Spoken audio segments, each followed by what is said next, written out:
un gran placer para mí darles a todos la bienvenida de estar con nosotros en este webinar sobre justicia restaurativa con la doctora Catalina Droppelman. Queremos seguir dando servicios a los Estados miembros de la OEA y a los profesionales con los que trabajamos, dándoles contenido de calidad hasta durante estos tiempos de contingencia sanitaria. Sabemos que muchos de ustedes están lidiando con situaciones muy complejas en sus respectivos países, incluyendo la de cómo mantener operacional el sistema de justicia penal. Por ende, apreciamos el hecho de que han optado por dedicar una hora de sus días a participar con nosotros en este evento. Hoy tenemos el honor de escuchar a una gran profesional en el área de justicia alternativa, la doctora Catalina Droppelman.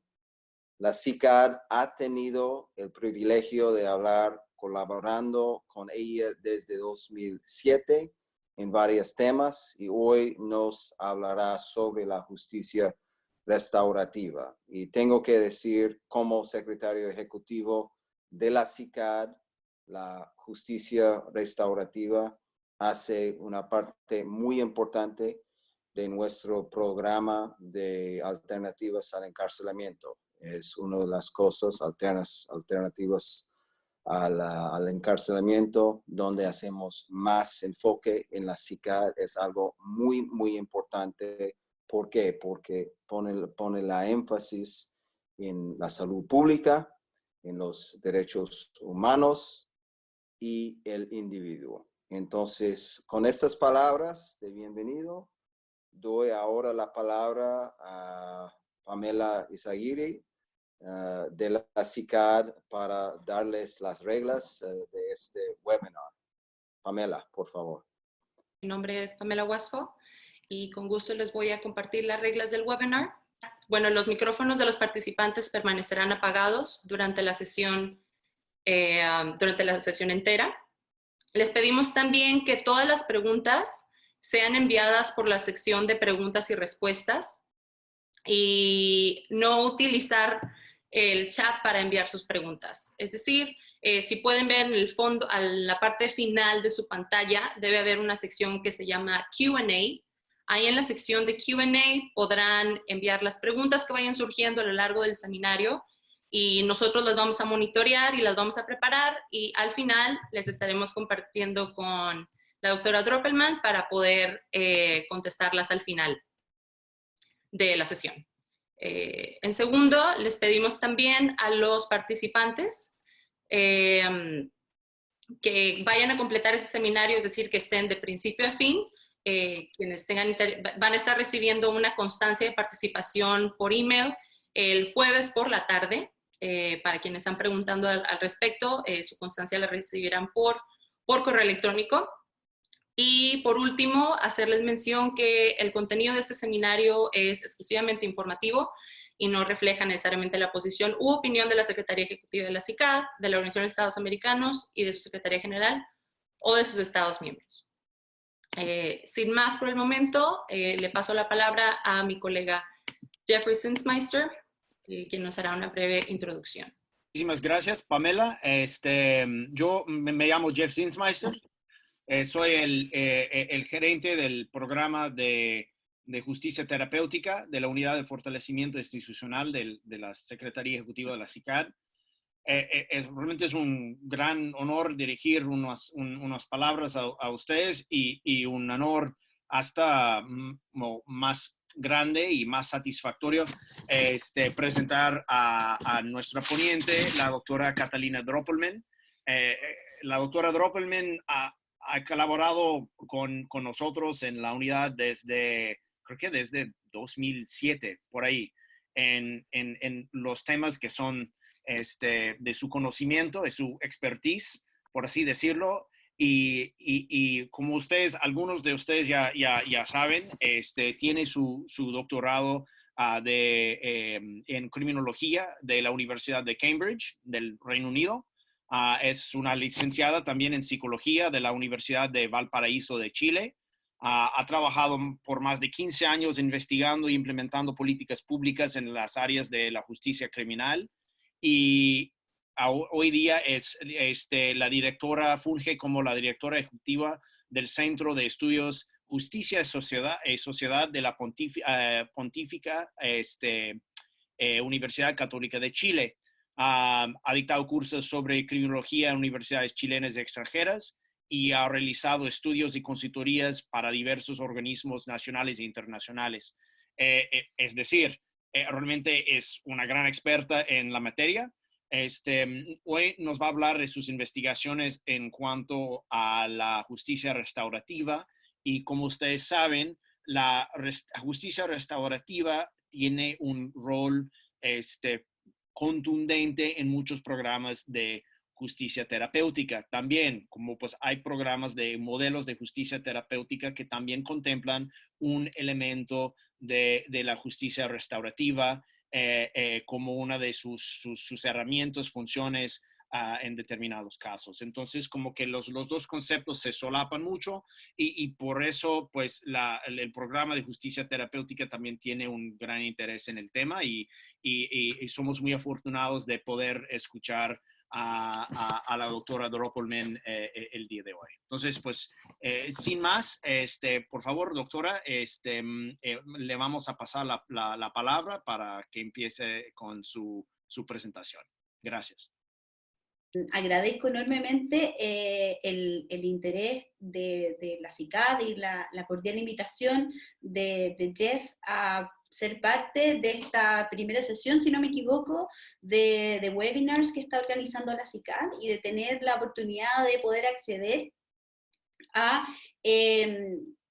tantos agentes y personas y policymakers y personas involucradas con los sistemas de justicia penales en América Latina, ¿sí?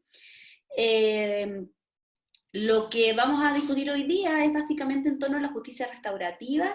Este tema lo elegimos con Jeff principalmente pensando en el interés que tiene hoy en día la CICAD en promover todo lo que son las alternativas al encarcelamiento.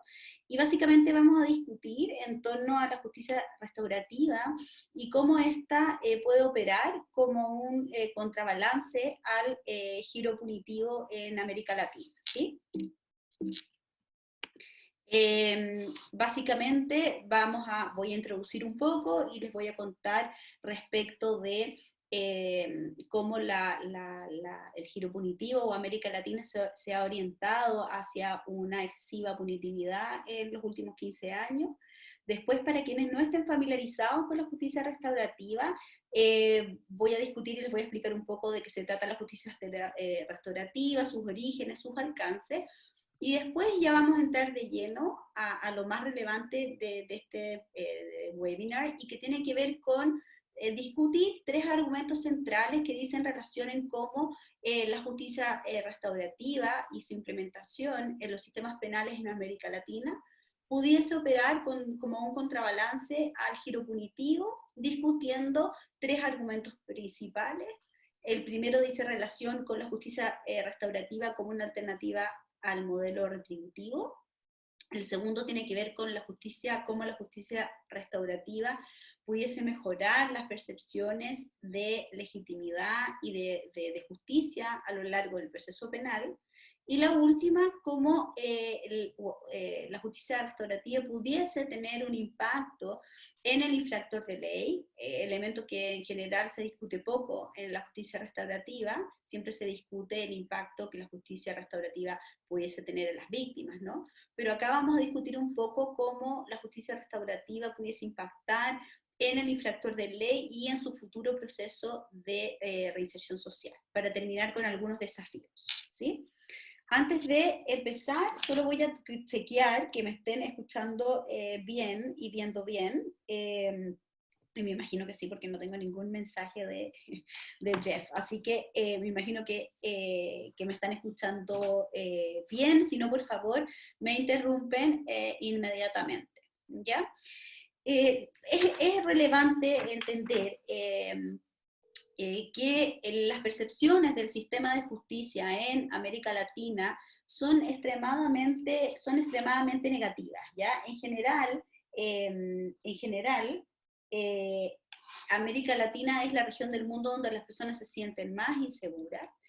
En 13 de 18 países de América Latina la delincuencia está dentro de los factores de principal preocupación, ¿ya? Básicamente las personas tienen una muy baja confianza en el Poder Judicial, en los policías y en todo el sistema, digamos, de justicia penal. Hay datos de estudios que muestran que más del 47% de las personas perciben a las policías como corruptas, más del 39% no confía en el Poder Judicial, mientras que en países europeos, por ejemplo, la impunidad, digamos, no es un problema considerable. En América Latina sí lo es. Hay estudios que muestran cómo en países europeos por cada 81, digamos, por cada 100 víctimas hay 81 condenas, digamos, y en América Latina eso alcanza, la tasa es de 24, es decir, de 24 personas condenadas por cada 100 víctimas. En los países de la OECD, la tasa de impunidad para los homicidios, por ejemplo, es de un 35%, y hay países de América Latina donde esto llega a alcanzar a tasas de impunidad de más de 75%. Todo esto obviamente genera o ha tenido consecuencias muy importantes en lo que se denomina como el giro punitivo en América Latina. De alguna manera estas percepciones de extrema desconfianza en el sistema, de baja legitimidad del sistema, van generando o han ido generando en los ciudadanos demandas altamente punitivas, ¿ya? También, para mostrarle algunas investigaciones, básicamente más de la mitad de los ciudadanos en América Latina creen que las mejores medidas para poder combatir el delito tienen que ver con básicamente aumentar la presencia de la fuerza policial y aumentar las penas, aumentar las sanciones. Esta idea de la mano dura, que se traduce en lo que se llama populismo penal. Yo no sé si ustedes están familiarizados con este concepto que fue acuñado por el profesor Anthony Bottoms de la Universidad de Cambridge y que le llamó populismo penal, y posteriormente Julian Roberts, profesor de criminología de la Universidad de Oxford, lo llamó populismo penal, y que tiene que ver con cómo de alguna manera las autoridades y los políticos utilizan su influencia sobre la política criminal, considerando, y esta es la parte populista, digamos, del populismo penal, considerando no necesariamente lo que la evidencia muestra o las mejores soluciones para el conflicto penal basadas en el enfoque de derechos humanos, sino que básicamente se centran en el clamor popular.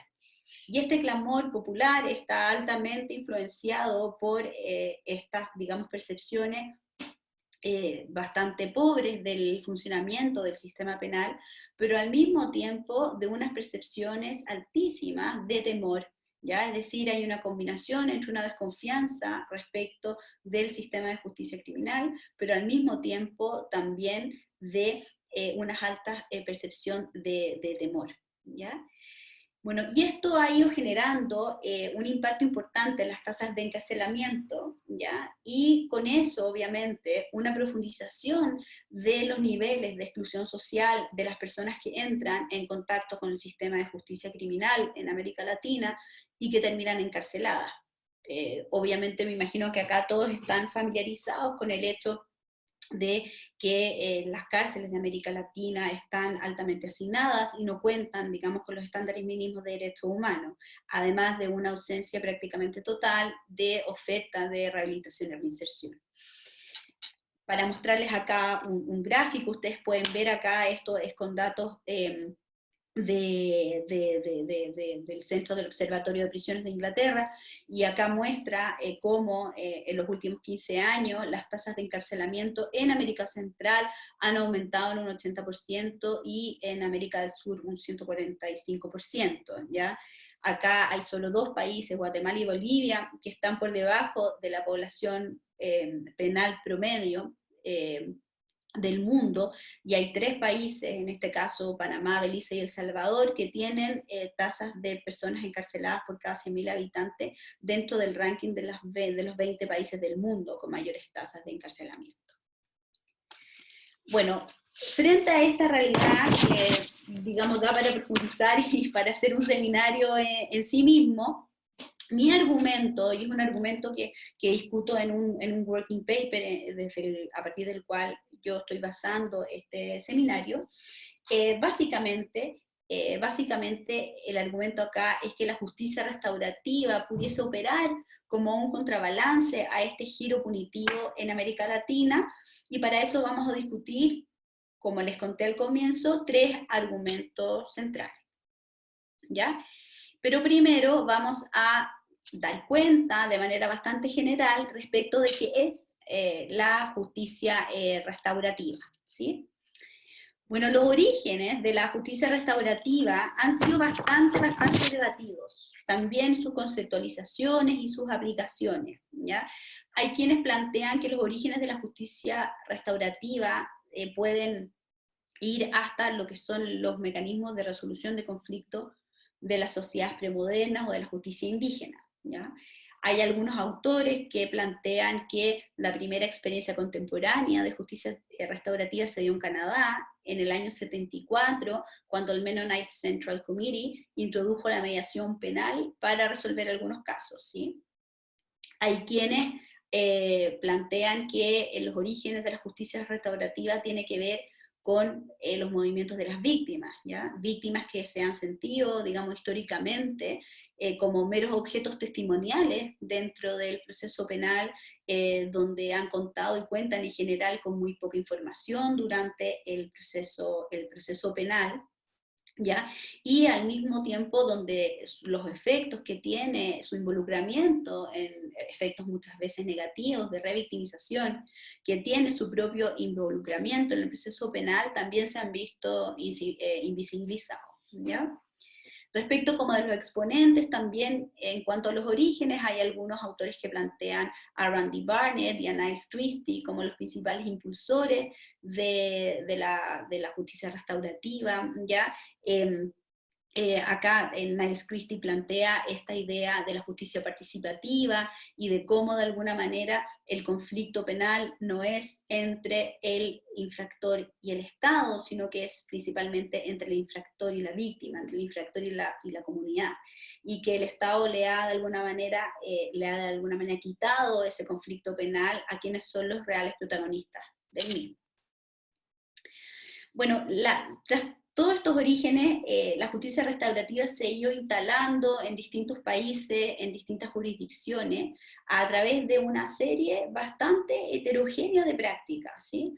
Entonces es muy difícil poder llegar a una real definición de la justicia restaurativa. Yo les puse una acá, pero igual es importante entender que esta definición no da cuenta a cabalidad de lo que es la justicia restaurativa y cuáles son sus múltiples aplicaciones, ¿ya? Esta definición plantea que la justicia restaurativa es un proceso a través del cual las partes que se han visto involucradas y o que poseen interés en un delito en particular resuelven de manera colectiva, lo colectivo acá es un término muy relevante, lo vamos a ver ahora, la manera de lidiar con las consecuencias inmediatas del conflicto y de sus repercusiones para el futuro. ¿Ya? No obstante, como les mencioné, esta definición no da cuenta de la total complejidad y de la amplitud de la justicia restaurativa. Y es importante señalar que en su definición se ve alimentada como por varios paradigmas, ¿ya? Yo me voy a referir ahora a 3 paradigmas importantes que dan cuenta o que son parte de lo que se entiende y de la construcción del concepto de justicia restaurativa. Lo primero es la tesis civilizadora, lo segundo es la comunitarista y lo tercero es la tesis moralista.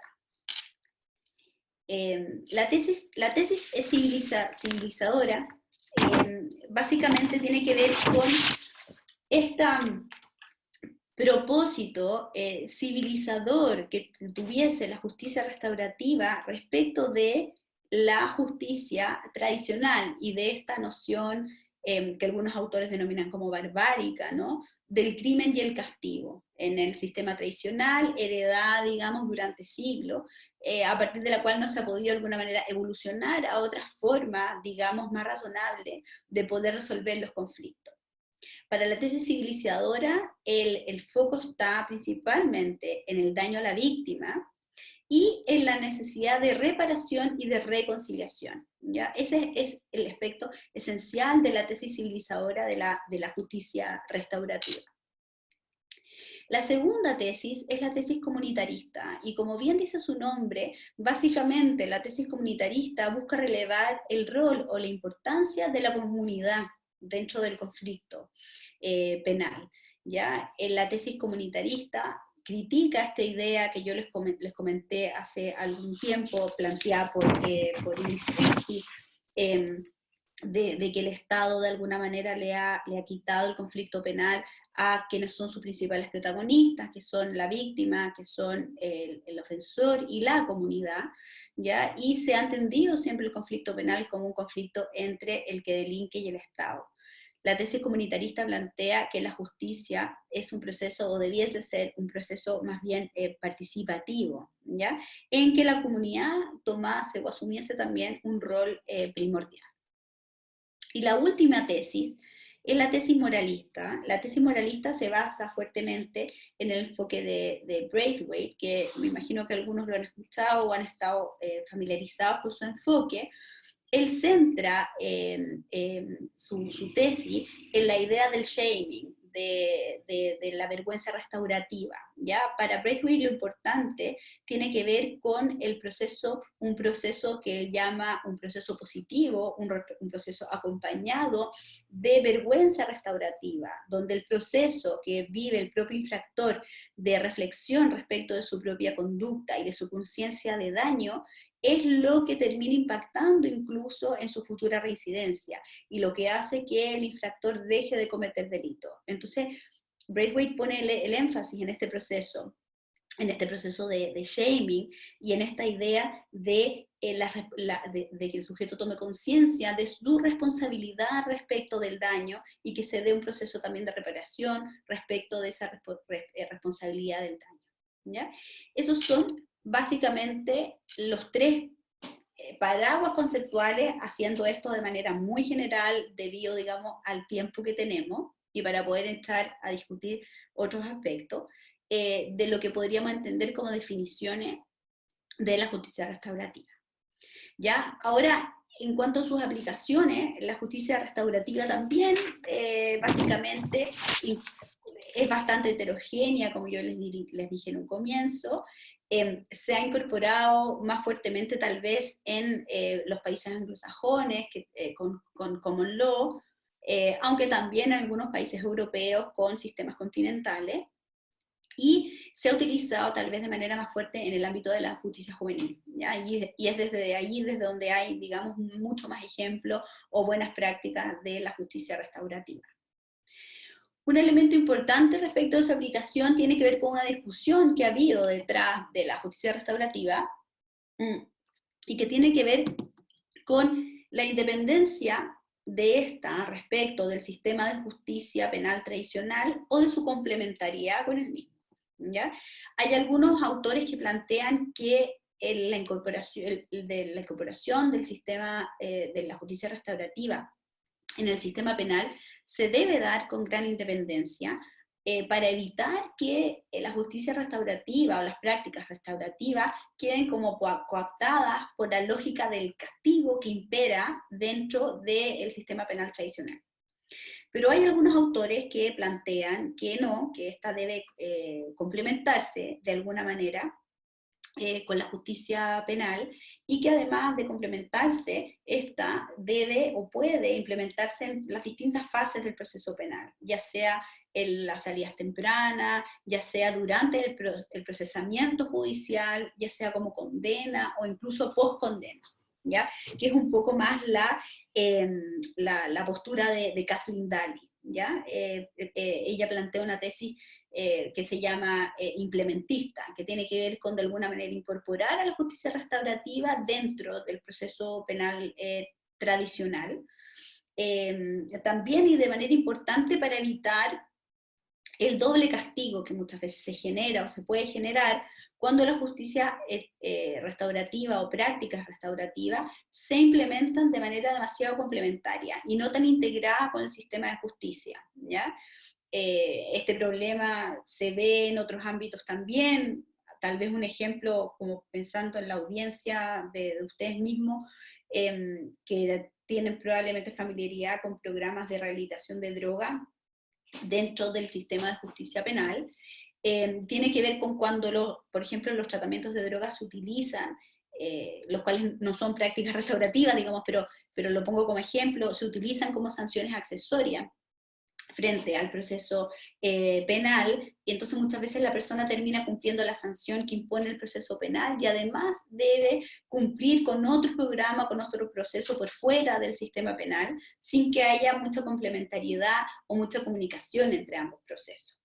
Y eso termina muchas veces haciendo que las penas o los cumplimientos de estas penas terminen siendo mucho más gravosas. Incluso en la medida que está por fuera del sistema penal termina siendo más gravosa y más difícil de cumplir para el propio infractor que el propio castigo que se da dentro del sistema penal. ¿Ya? Y es por eso que se ha trabajado fuertemente en, por ejemplo, los tribunales de tratamiento de droga, que promueve la CICAT, donde de alguna manera el tratamiento está incorporado dentro de toda la lógica del sistema penal y dentro de la lógica también de la sanción, de manera de que esto sea complementario.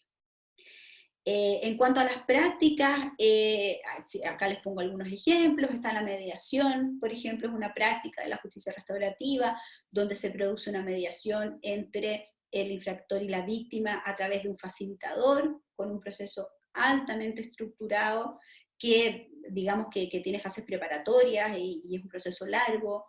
Los círculos de paz, por ejemplo, también, donde participan también actores incluso del ámbito legal, las conferencias restaurativas, donde participan víctima, infractor, pero también familiares o personas de la comunidad que se han visto afectadas o no por el conflicto, mesas de reparación, donde por ejemplo los infractores y las víctimas acuerdan maneras de poder reparar el daño causado, etc. O sea, existen bastantes prácticas, no me voy a detener en esto, y prácticas, digamos, con más adaptaciones culturales que otras, o más marcas culturales que otras, como por ejemplo prácticas que se producen en ciertas comunidades indígenas, en Nueva Zelanda o en Canadá, que tienen aspectos culturales mucho más relevantes.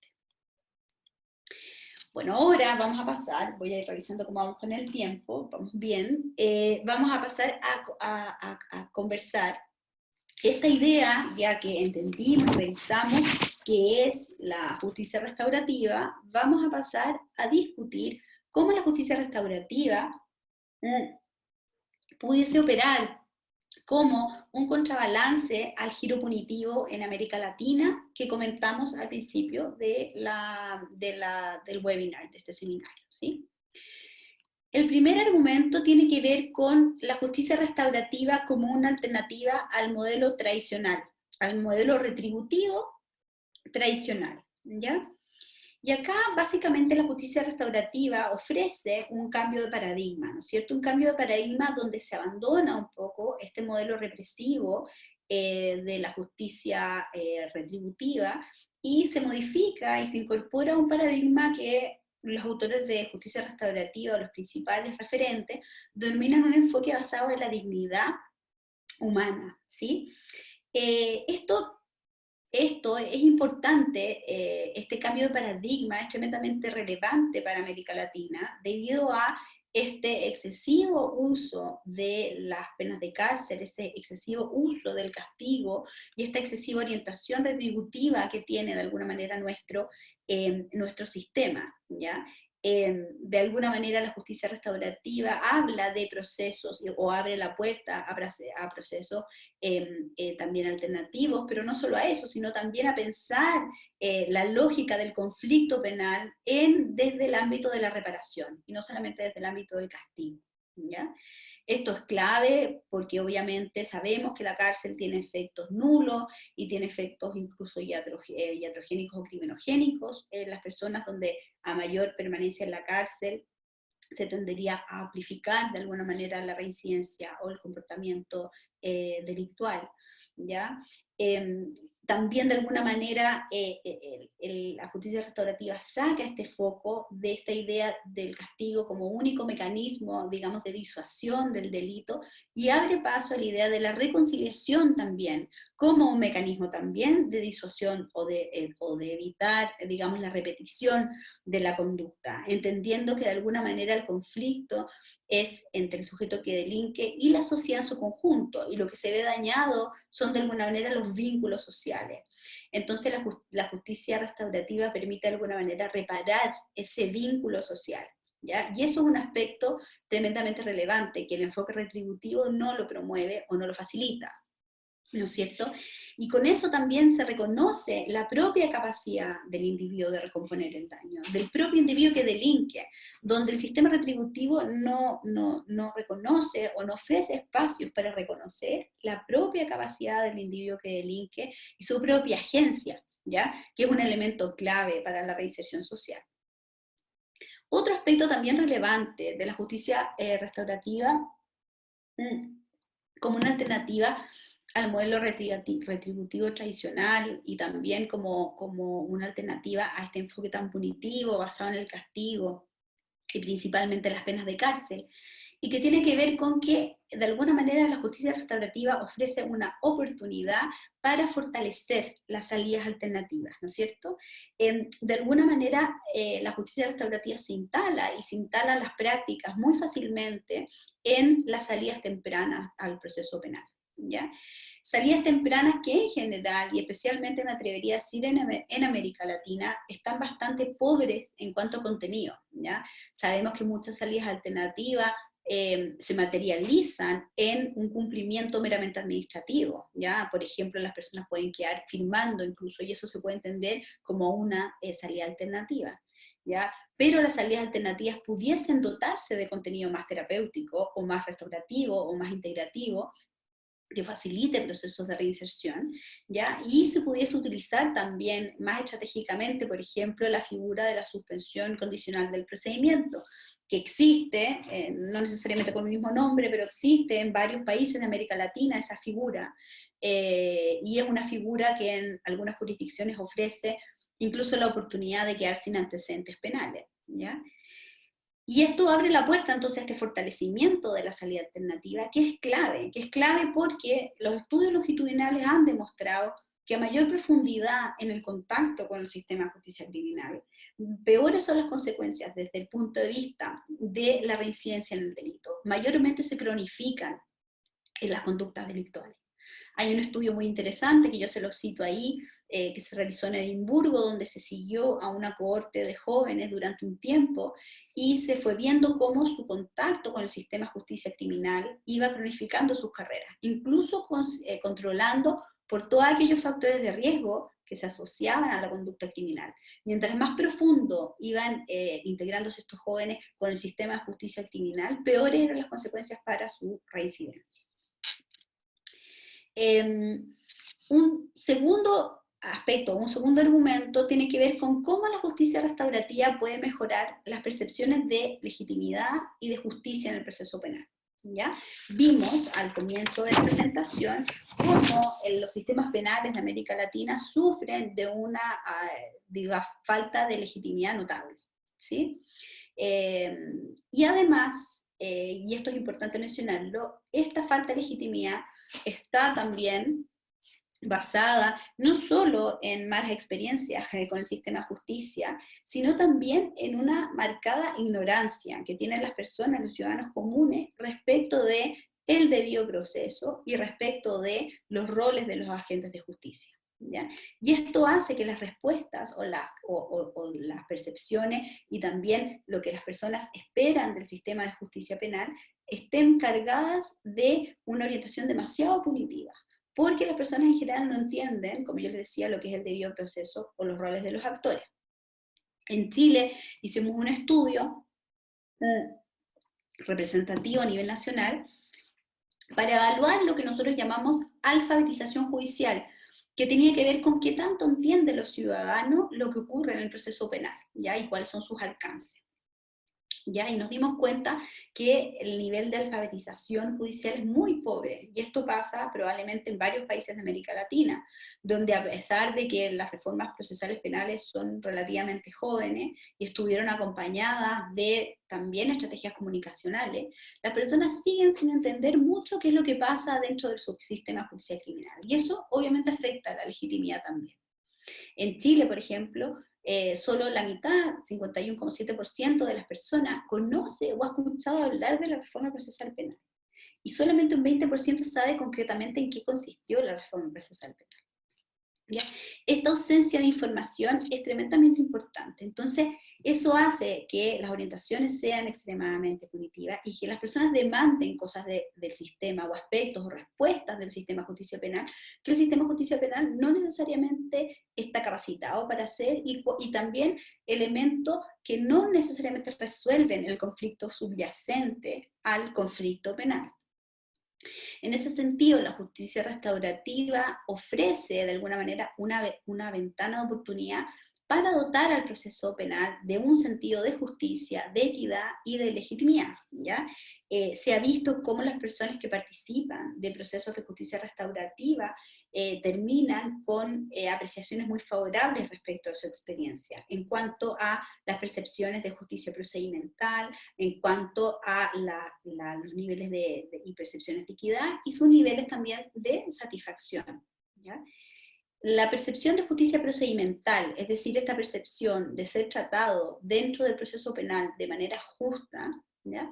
Está, según estudios de Tyler, por ejemplo, y de también otros autores, está estrictamente correlacionado con también la legitimidad que las personas tienen respecto al sistema de justicia penal. Y la legitimidad, a su vez, está también muy asociada y muy correlacionada con la cooperación de las personas con el proceso penal.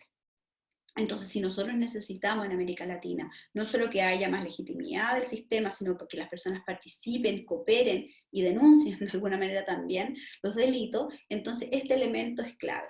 Y la justicia restaurativa, en ese sentido, permite mejorar estas percepciones, tanto para víctimas como para infractores, pero también para la ciudadanía en general. Por lo tanto, son claves para mejorar estas percepciones del sistema de justicia penal y la legitimidad que este mismo tiene. Y por último, el último argumento, un argumento que ha sido bastante poco revisado o discutido, a mi juicio, en la literatura sobre la justicia restaurativa, y que tiene que ver con el impacto que la justicia restaurativa tiene sobre el infractor mismo, sobre el ofensor. En general, los estudios sobre justicia restaurativa tienden a centrarse mucho en el impacto de la justicia restaurativa en la víctima, obviamente, y en su percepción también de reparación y de justicia, pero poco en el infractor, porque hay muchos autores que plantean que uno de los efectos de la justicia restaurativa no necesariamente tuviese que ser la disminución de la reincidencia, ¿ya? Que el propósito va más hacia la reconciliación y la reparación del daño, y no necesariamente la reincidencia, ¿ya? O los niveles de criminalidad.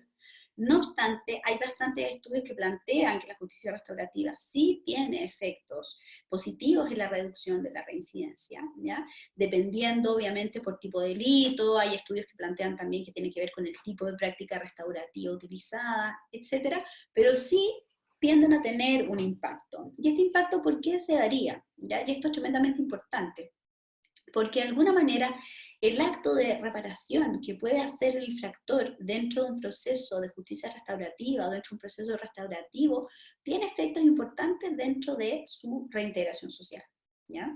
Y acá me baso un poco en, de alguna manera, el enfoque de desistimiento o el paradigma del desistimiento.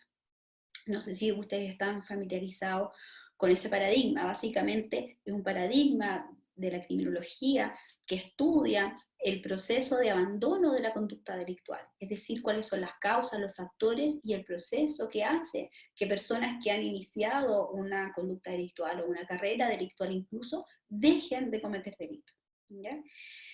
Los estudios sobre desistimiento, tema al que yo me dedico principalmente a investigar en este momento, han demostrado que de alguna manera los rituales de desestigmatización, el reconocimiento social del cambio son claves en el proceso de reinserción y en el proceso de abandono de la conducta delictual, ¿ya? De alguna manera, el proceso de reintegración o de abandono no solamente tiene que ver con un cambio individual, sino que también tiene que ver con aspectos jurídicos y también tiene que ver con aspectos morales y comunitarios. Es decir, el cambio de personas que quieren dejar atrás el delito y de la reinserción social se manifiesta cuando la comunidad reconoce ese cambio, ¿ya? Y no solo la comunidad, sino idealmente también actores del sistema de justicia o del Estado, etc. ¿Ya? Esto produce un proceso de desestigmatización, donde de alguna manera la etiqueta o la identidad de verse a sí mismo como un delincuente, que obviamente reafirma las conductas delictuales y obstaculizan obviamente cualquier proceso de cambio, se ven favorecidos por rituales de desestigmatización, donde la persona es capaz de mostrar ciertas conductas prosociales, cierta intención de reparar, siento proceso también de culpa y de remordimiento y de conciencia de daño frente a una comunidad más amplia. Ese reconocimiento es clave y opera como un proceso de desestigmatización, ¿ya? Que es muy importante. De esta manera también la justicia restaurativa ofrece al infractor también de ponerse al mismo nivel de alguna manera con la víctima y entender que finalmente son ambos ciudadanos que comparten también ciertos valores. El proceso restaurativo permite hacer patente o evidenciar que ellos comparten valores, que no son tan opuestos de alguna manera como siempre tendemos a verlo. Siempre tendemos a ver que la persona que delinque fuese como todo lo opuesto a lo virtuoso, a lo normal, digamos, y a lo prosocial.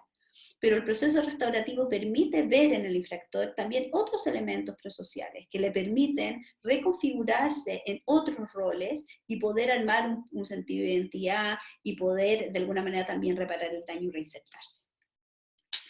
Bueno, estos elementos, estos tres elementos que vimos, el elemento que tiene que ver cómo la justicia restaurativa opera como de alguna manera como un nuevo paradigma frente al proceso retributivo tradicional basado en el castigo, cómo la justicia restaurativa permitiría también mejorar las percepciones del sistema de justicia y su legitimidad, y cómo también permitiría también evitar la reincidencia o la amplificación de la conducta delictual también a través del impacto que tiene en el infractor, podrían operar estos tres elementos como un contrabalance de alguna manera al giro punitivo. ¿Ya? Y es por eso que básicamente lo que les he tratado de comunicar hoy día tiene que ver con que implementar prácticas restaurativas y implementarlas principalmente a través de salidas alternativas en el proceso penal tiene o tendría impactos tremendamente positivos, ¿ya? En los sistemas donde esto se implemente. No obstante, sí tiene, y con esto voy a terminar, la justicia restaurativa también ciertos riesgos, ciertos desafíos de los cuales debemos estar conscientes antes de implementar cualquier tipo de práctica. ¿Ya? Lo primero, y tal vez uno de los aspectos más discutidos en toda la justicia restaurativa, tiene que ver con el resguardo de la voluntad de la víctima. ¿Ya? Se supone que mientras más cercana sea la víctima y el victimario, más problemas hay de resguardar la voluntariedad.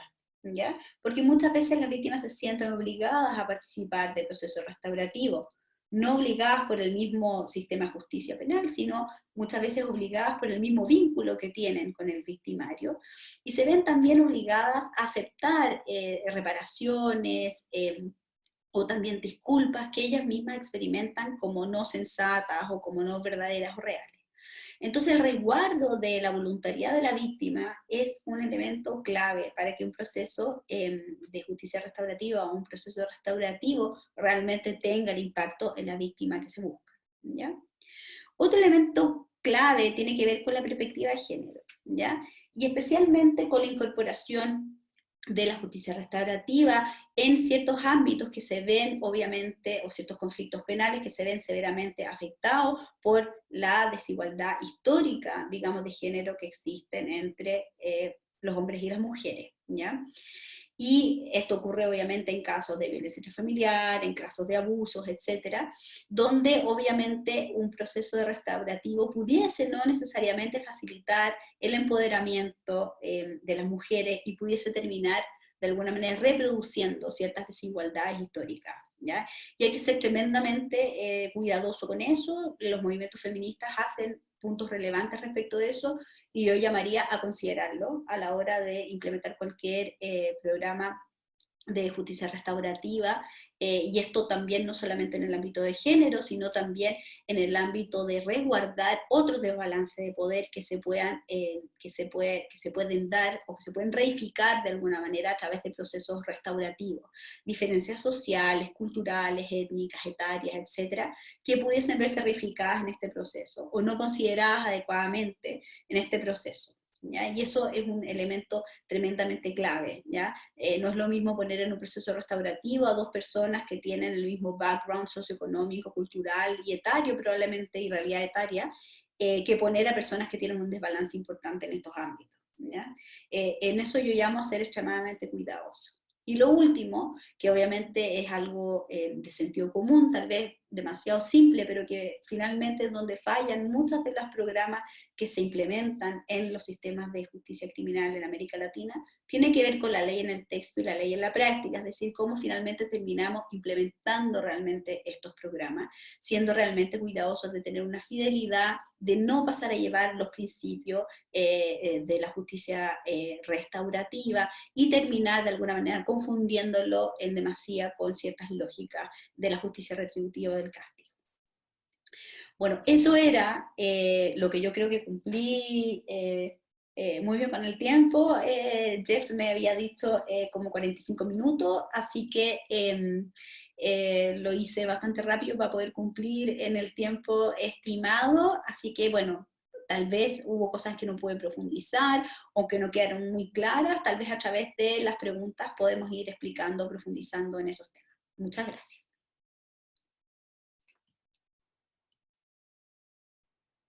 Muchísimas gracias, doctora Droppelman, por esa excelente y muy informativa presentación.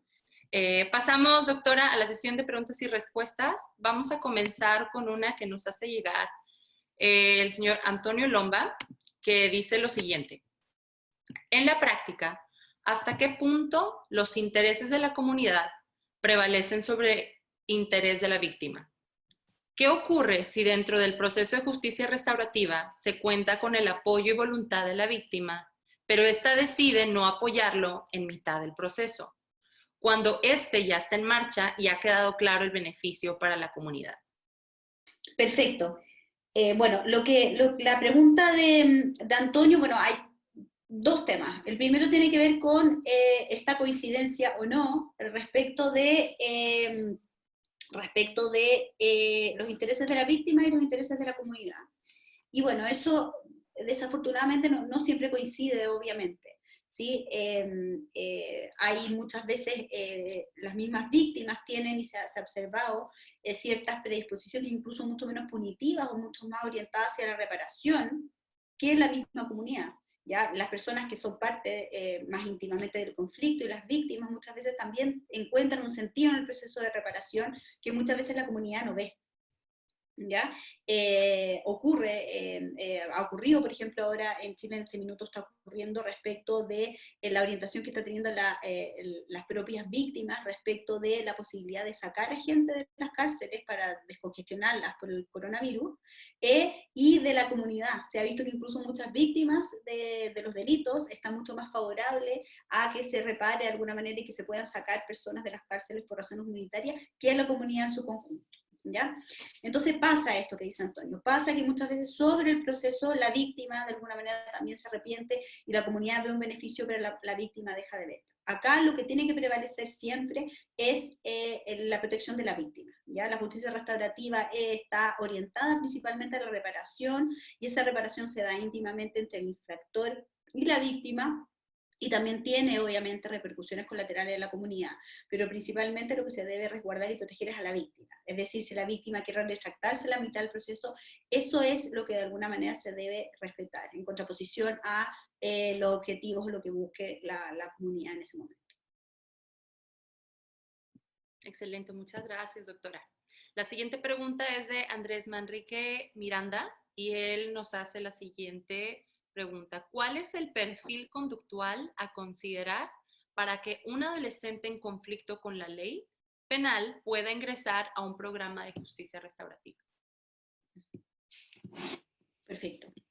Bueno, de alguna manera hay un elemento respecto de los perfiles. En general muchos programas, y sobre todo cuando inician sus procesos de implementación, programas de justicia restaurativa, y de cualquier ámbito en general, en la justicia penal con adolescentes infractores, buscan encontrar un perfil como muy adecuado, un perfil que realmente pueda tener una salida exitosa o pueda beneficiarse de un programa en específico, ¿sí? En el ámbito de la justicia restaurativa, bueno, obviamente lo principal es resguardar la voluntariedad a participar, ¿ya? Y se ha visto que algunos programas buscan, tal vez de manera excesiva, en el adolescente una cierta conciencia de daño, digamos, y que a ciertos adolescentes que no tienen una gran conciencia de daño no los incorporan dentro de un proceso. Si bien obviamente la conciencia de daño y un cierto interés en repararlo es un elemento fundamental para un proceso restaurativo, también se ha visto que durante el proceso muchos infractores, especialmente adolescentes, van generando o mejorando también su conciencia de daño y su interés en el proceso al reconocer muchas veces durante el mismo proceso a la propia víctima, sus necesidades, y van pudiendo desarrollar durante este proceso cierta empatía que en un comienzo del proceso penal no tenían. Y elementos que ellos no consideraban o no conocían. Ya, por lo tanto, no es necesariamente solo la condición inicial lo que importa, o la predisposición inicial o el perfil inicial, sino también cómo se va desarrollando este proceso para que vaya también generando cambios. Es decir, el proceso es un proceso estrictamente dinámico.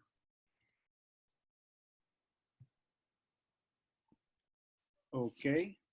La próxima pregunta es de Carla Cerecero y dice, ¿en Chile tienen alguna experiencia ya sobre la parte que comenta de la importancia de socializar o comunicar a la población sobre este cambio de paradigma de hacer justicia?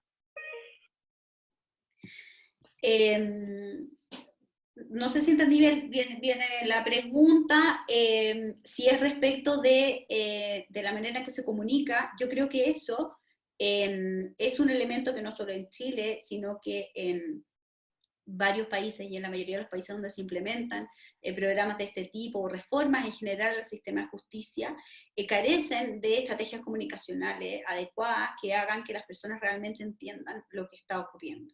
¿Ya? Y más aún esto se ve contrarrestado con el rol de los medios y el sensacionalismo de los medios en mostrar en América Latina constantemente noticias relacionadas al delito y a la violencia, caricaturizar a ciertas poblaciones, especialmente a los adolescentes infractores, como carentes de cualquier capacidad de cambio o carentes de cualquier capacidad de reintegración en la sociedad. Entonces, este aspecto comunicacional a mí me parece que en Chile tampoco es algo que se ha trabajado de manera adecuada, y me parece que es un elemento clave para poder dar pie y aumentar y potenciar la participación de las personas y de la comunidad en procesos restaurativos, pero también en cualquier proceso que diga relación con la justicia penal en general.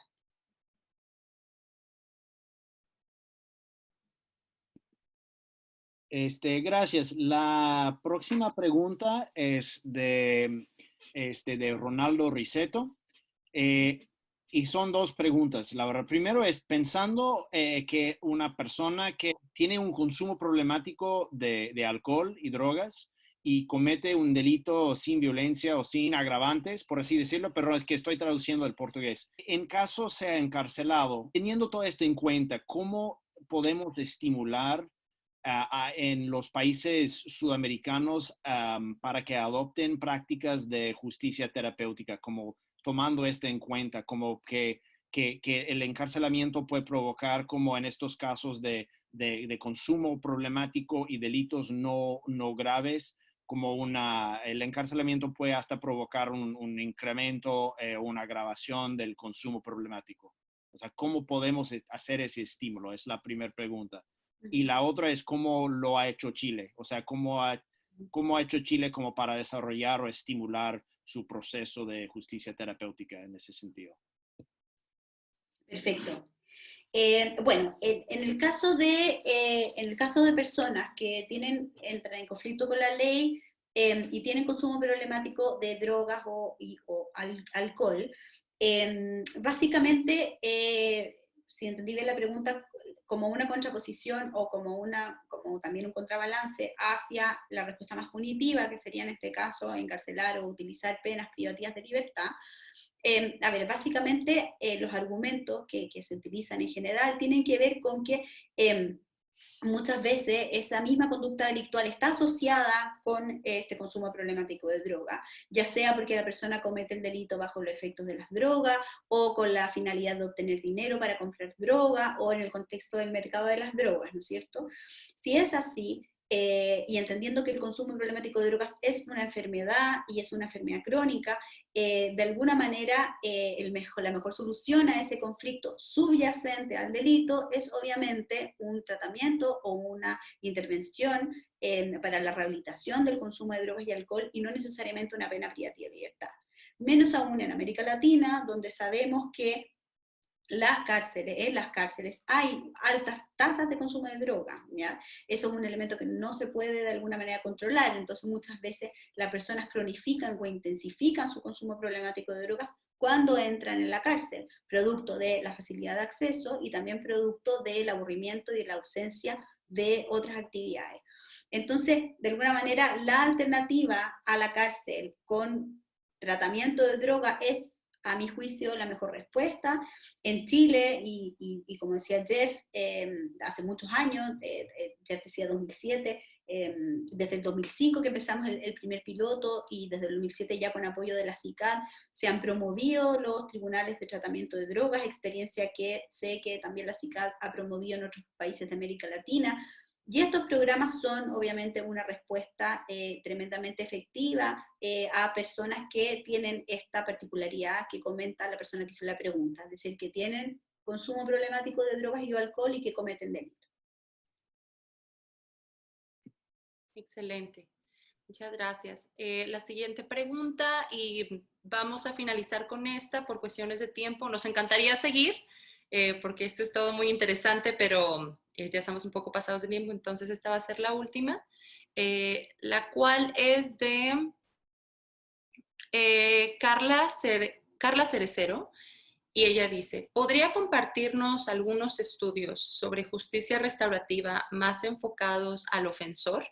En el sentido que hace alusión a que la literatura está más enfocada en la víctima. Sí, bueno, por supuesto, yo dejé en la presentación mi email y la página web del centro donde yo trabajo y me pueden contactar ahí. Yo les puedo mandar ya más literatura específica. Hay pocos estudios específicamente en reincidencia o específicamente sobre personas que hayan pasado por procesos de justicia restaurativa, aunque sí los hay, pero tal vez también es importante revisar otros estudios, que son estudios más bien de la literatura del desistimiento del delito, Desistance from Crime, que lo pueden encontrar así en inglés, y que de alguna manera tangencialmente toman y argumentan y demuestran cómo elementos que la justicia restaurativa sí interviene, como tiene que ver con procesos como desestigmatización, con procesos como el reconocimiento del cambio, con procesos como el reconocimiento de la culpa, etcétera, sí favorecen en el fondo el cambio y el abandono de la conducta delictual. Entonces son estudios que no están hechos dentro de un marco de justicia restaurativa o necesariamente con usuarios de programas de justicia restaurativa, pero sí en el fondo dan cuenta de cómo factores que la justicia restaurativa sí interviene, sí se asocian al abandono de la conducta delictual. Yo encantada de si me escriben, de poder enviarles también artículos en esa línea. Muchísimas gracias otra vez, doctora. Muchísimas gracias por haber tomado el tiempo de hablar con nosotros y a todos les deseo una muy buena tarde y espero verlos a todos en futuros eventos en línea como este. Gracias y buenas tardes.